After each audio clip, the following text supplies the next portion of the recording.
Hai Sobat Asmara Loka, kalian suka taburin cangkang telur ke tanaman kayak gini? Sebetulnya kurang tepat sih, karena untuk mengurai cangkang telur, bakteri dekomposer di tanah perlu waktu yang lama, bahkan bisa sampai lebih dari setahun. Jadi nutrisi yang terkandung dalam cangkang telur juga nggak bisa langsung diserap sama tanaman. Terus gimana caranya supaya cepat terserap tanaman?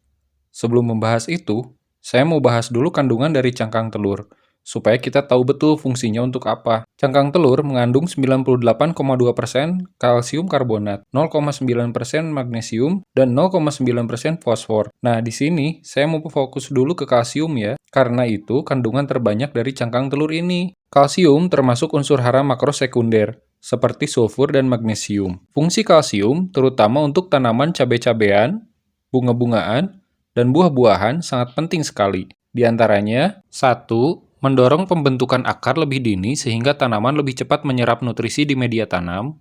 2. Mendorong sintesis protein, pembelahan sel, dan mempertebal dinding sel tanaman, sehingga lebih kebal terhadap serangan jamur, yang seringkali menyerang tanaman dengan cara menembus dinding sel tanaman, dan membuat tanaman buah lebih tahan lama dan tidak cepat busuk. 3. Bekerja sama dengan kalium menjaga tetap fungsi air dalam sel. 4. Mencegah kerontokan bunga.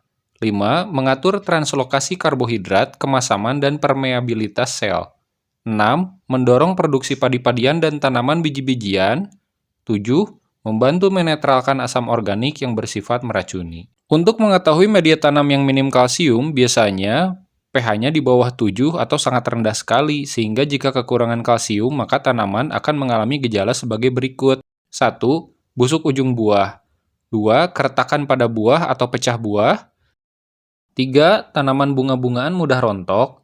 4. Daun mengalami klorosis. Dan 5. Mudah terserang antraknosa, terutama tanaman cabai-cabean karena dinding selnya tipis. Nah, sekarang gimana caranya supaya kulit telur bisa kita manfaatkan sebagai pupuk kalsium organik?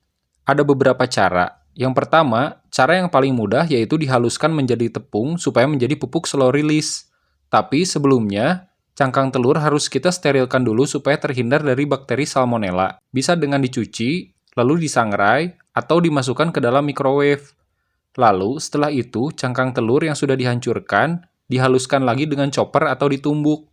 Kalau udah halus, bisa ditaburkan ke media sebagai pupuk slow release. Sangat bermanfaat apalagi untuk musim hujan, untuk mengurangi keasaman tanah. Yang kedua, dijadikan kalsium cair atau water soluble calcium. Caranya, masukkan 100 gram cangkang telur bubuk ke dalam wadah dan campurkan dengan 100 ml cuka. Nah, biarkan bereaksi sampai habis gelembungnya. Lalu ditutup dengan kain. Kurang lebih 5 hari. Kalau udah nggak bereaksi, kita bisa lihat udah nggak berbusa lagi ya. Langsung aja campurkan sama 2 liter air. Selesai deh bikin pupuk kalsium cair. Kalau mau diaplikasikan, campurkan 5 ml pupuk kalsiumnya dengan 2 liter air. Langsung spray aja ke tanaman ya. Yang ketiga, dijadikan pupuk organik cair bersamaan dengan bahan perangsang buah lainnya, seperti kulit pisang. Kulit pisang mengandung 42% kalium. Kalium merupakan unsur hara makro primer yang dibutuhkan selain nitrogen dan fosfor. Langsung aja, bahan yang dibutuhkan antara lain 5 liter air cucian beras, jerigen yang udah dipasang selang, nanti cara pembuatannya saya jelasin ya. 1 kg kulit pisang yang sudah dicincang kecil, 100 gram cangkang telur, 100 gram gula merah yang udah dihaluskan, dan bakteri dekomposer. Kalau nggak ada, boleh pakai E4 ya. Cara bikin wadah jerigennya sederhana banget. Siapkan jerigen yang kapasitasnya di atas 5 liter, selang kecil sepanjang 40 cm, dan botol kecil. Lubangi tutup jerigennya seukuran selang, lalu disegel dengan lem tembak supaya kedap udara. Lalu, ujung selang satunya masukkan ke botol, yang tutupnya udah dilubangi. Nggak usah dibuat kedap udara ya, nggak apa-apa. Yang penting selangnya kecelup air, karena botolnya nanti diisi air.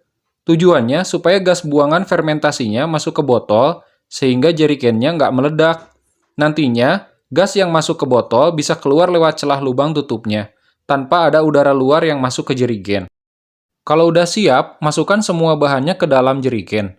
Tapi, cangkang telurnya harus dihaluskan dulu ya, seperti yang udah saya jelasin di awal video. Habis itu, masukkan 10 ml bakteri dekomposer. Tunggu sampai sebulan. Kalau udah jadi pupuk cairnya, bisa dicampur per 30 ml-nya dengan 1 liter air, dan semprot ke tanaman yang udah mulai berbunga. Nah, segitu dulu ya tips membuat cangkang telur sehingga bisa cepat diserap tanaman. Kalau ada kritik dan saran, bisa ditulis di kolom komentar ya.